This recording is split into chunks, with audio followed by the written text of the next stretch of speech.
Outer ring road లోపల దానికి ఆనుకుని ఉన్న 27 మున్సిపాలిటీలు కార్పొరేషన్లను జీహెచ్ఎంసీలో విలీనం చేస్తూ తెలంగాణ కేబినెట్ నిర్ణయం తీసుకుంది.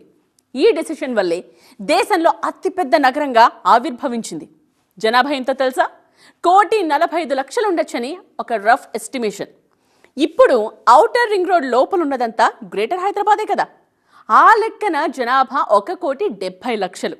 బట్ అధికారికంగా జనాభా లెక్కలు తీస్తే ఆల్మోస్ట్ 2 కోట్లు దాటుతుంది. 2 కోట్ల మంది జనాభా ఉంటే సిటీ అనరు, దేశం కింద లెక్కిస్తారు.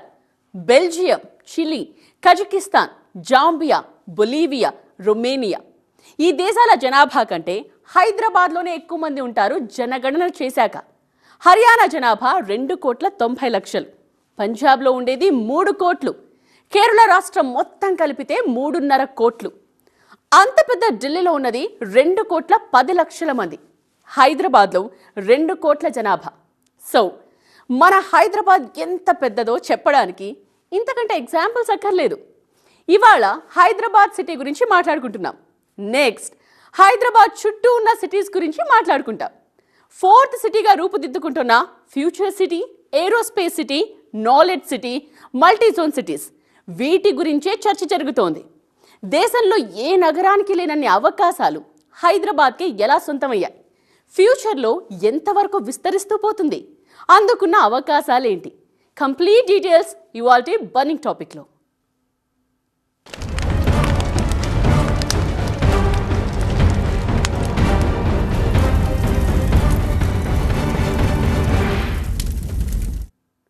సిటీకి వచ్చిన ఢిల్లీ మహిళ ఒక మాట అంది.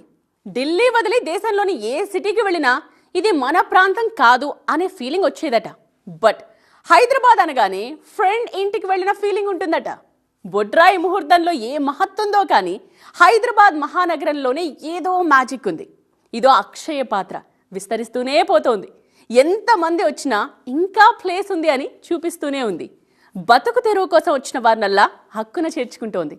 బిజినెస్లు పెడతామనే వారికి బోలెడు అవకాశాలు కల్పిస్తోంది. ఉత్తరాది నుండి కొన్ని కమ్యూనిటీలు వచ్చి స్థిరపడ్డా వారి నోటి నుండి కూడా ఏ హమారా హైదరాబాద్ అని పిలిపించుకుంది. భారత్ను ఒక్క రోజులో చూడాలనుకునేవారు హైదరాబాద్ను చుట్టేస్తే చాలు. అందుకనే హైదరాబాద్ అవకాశాల గని.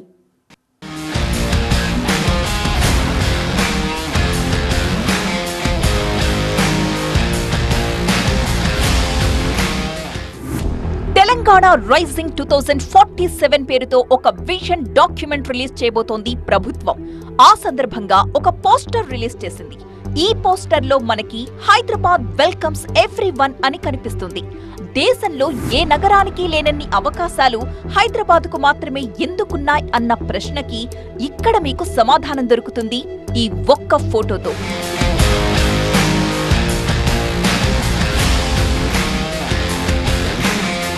ఎన్నో భాషలు కనిపిస్తున్నాయి ఇందులో. వాటన్నింటి అర్థం ఒక్కటే, స్వాగతం అనే. ఏ భాష వాళ్లైనా, ఏ రాష్ట్రం వాళ్లైనా, వాళ్లది ఏ సంస్కృతి అయినా, ఏ అలవాట్లైనా, ఏ మతమైనా, ఎలాంటి దుస్తులు వేసుకున్నా, ఎలాంటి విశ్వాసాలు పాటించినా అందరినీ సమానంగా చూసే వన్ అండ్ ఓన్లీ సిటీ. ఎలా చెప్పగలరలా అంటారా? ఇక్కడ కన్నడ మాత్రమే మాట్లాడు అనేవాళ్లు లేరు. హిందీ మాటే వద్దు అనేవాళ్లు అస్సలుండరు. మరాఠీలో మాట్లాడకపోతే దాడులు చెయ్యడాలు ఉండవు. నువ్వు తమిళియన్నా మలయాళీనా అన్నది ఎవ్వరు చూడరు. నీ భాష, నీ అలవాట్లు, నీ అభిమతాలు అన్నీ నీ ఇష్టం అంటుంది. అందరినీ కలుపుకుపోతుంది ఈ నగరం. పంజాబీ ఆర్ అస్సామీ దొరకని ఫుడ్ అంటూ లేదిక్కడ. ఎంటర్టైన్మెంట్ కావాలా? నార్త్ సౌత్ లాంగ్వేజ్ తేడా లేకుండా అన్ని భాషల సినిమాలు ఆడతాయి ఇక్కడ. ఇక ఫెసిలిటీస్ అంటారా, అన్ని ఇంటర్నేషనల్ స్టాండర్డ్సే.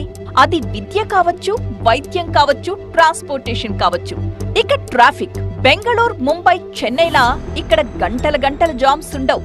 ఇక సేఫ్టీ విషయానికొస్తే ఎంత రాత్రైనా సరే క్యాబ్ ఆర్ బైక్ బుక్ చేసుకుని నిశ్చింతగా వెళ్ళిపోవచ్చు.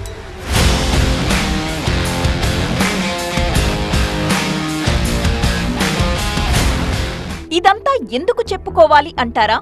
సిటీలో ఇలాంటి కల్చర్ ఉంది కాబట్టి హైదరాబాద్ ఇప్పుడు మోస్ట్ హ్యాపెనింగ్ సిటీ అయిపోయింది. వరల్డ్ బెస్ట్ సిటీస్ లో టాప్ 100 లో ఒకటి హైదరాబాద్.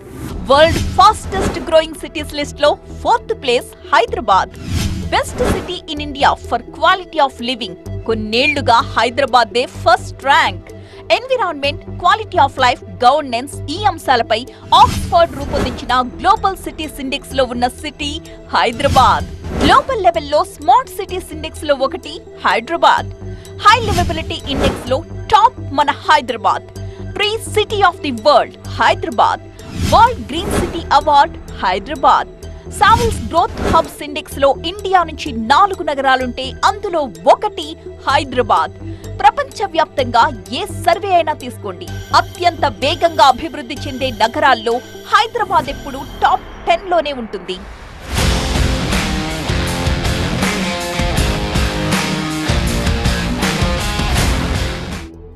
సో ఊరికే వస్తుందా ఇంత గుర్తింపు? హైదరాబాద్ ఎవరినైనా ఇమిడ్చుకోగలదు కాబట్టే ఇన్ని అవార్డ్స్. ఆ కారణంగానే ఈ లెవెల్ అభివృద్ధి కూడా. హైదరాబాద్ చుట్టూ కొత్త సిటీస్ నిర్మాణం జరుగుతోందంటే కారణం దేశంలో ఎక్కడి వారైనా హైదరాబాద్ రావాలి అనుకోవడం, హైదరాబాద్ లో ఇన్వెస్ట్మెంట్స్ పెట్టాలి అనుకోవడం వల్లే. రీసెర్చ్ సంస్థలు ప్రపంచవ్యాప్తంగా 230 నగరాల్ని పరిశీలించి అత్యంత వేగంగా అభివృద్ధి చెందుతున్న నగరాల్ని లిస్ట్అవుట్ చేశాయి. అందులో ఒక సంస్థ ర్యాంకింగ్ 4, మరొక సంస్థ ర్యాంకింగ్ 5. ఇలా ర్యాంకింగ్ ఇవ్వడానికి ఒక ప్రూఫ్ కూడా ఇచ్చాయి.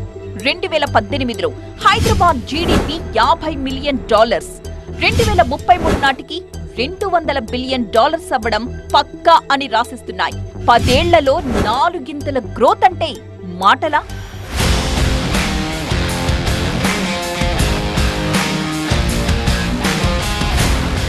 అందుకే ప్రపంచ పటంలో హైదరాబాద్ ది ఒక స్పెషల్ ప్లేస్.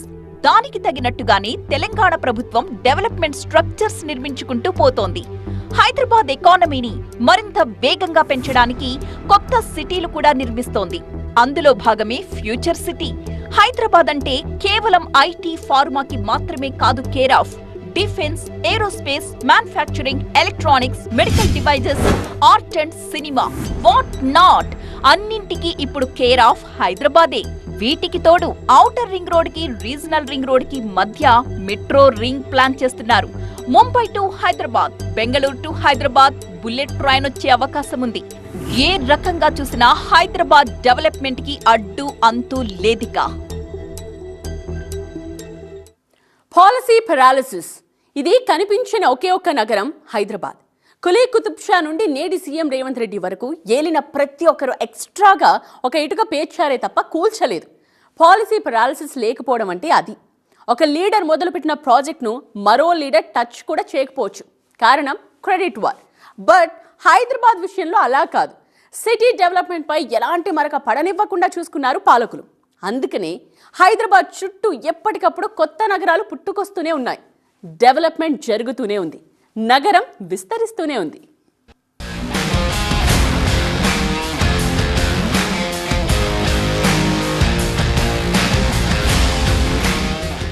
జనరల్ గా ప్రభుత్వాలు మారినప్పుడు ఒక భయం ఉంటుంది, కొన్ని అనుమానాలుంటాయి, డెవలప్మెంట్ పై అపోహలు కలుగుతూ ఉంటాయి. కానీ వాటన్నిటికీ అతీతం హైదరాబాద్ గత చరిత్ర, నడుస్తున్న కాలమే ఇందుకు నిదర్శనం. ఫర్ ఎగ్జాంపుల్, రీసెంట్ టైమ్స్ లో రాయదుర్గం ఏరియాలో ఎకరం ధర అక్షరాల 177 కోట్లు పలికింది.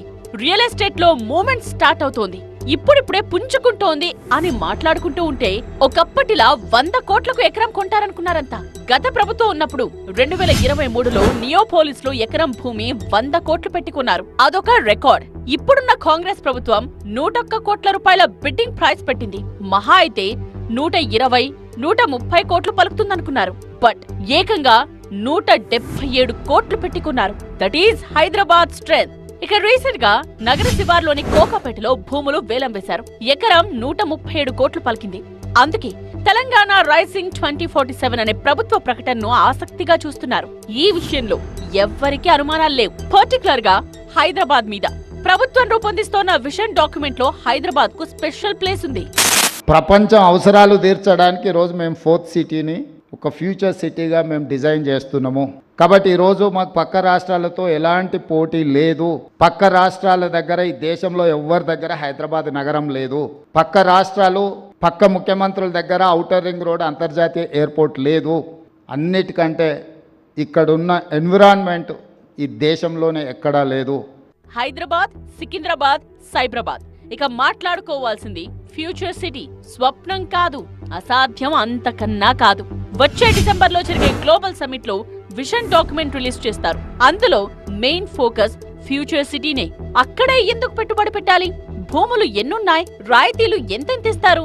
ఇలా దేశంలోని ప్రముఖులు, ప్రపంచ స్థాయి సీఈఓలు, కార్పొరేట్ కంపెనీల ప్రతినిధులు, బ్యాంకర్లు, ఫైనాన్షియల్ ఏజెన్సీలు మొత్తంగా కలిపి 2000 మందిని పిలిచి మరీ వివరించబోతోంది తెలంగాణ ప్రభుత్వం. ఇప్పటిదాకా వెస్ట్ హైదరాబాద్ గురించే టాక్ అంతా. రీజన్ హైటెక్ సిటీ, ఫైనాన్షియల్ సిటీ వంటివి ఉన్నాయి కాబట్టి ఇప్పుడు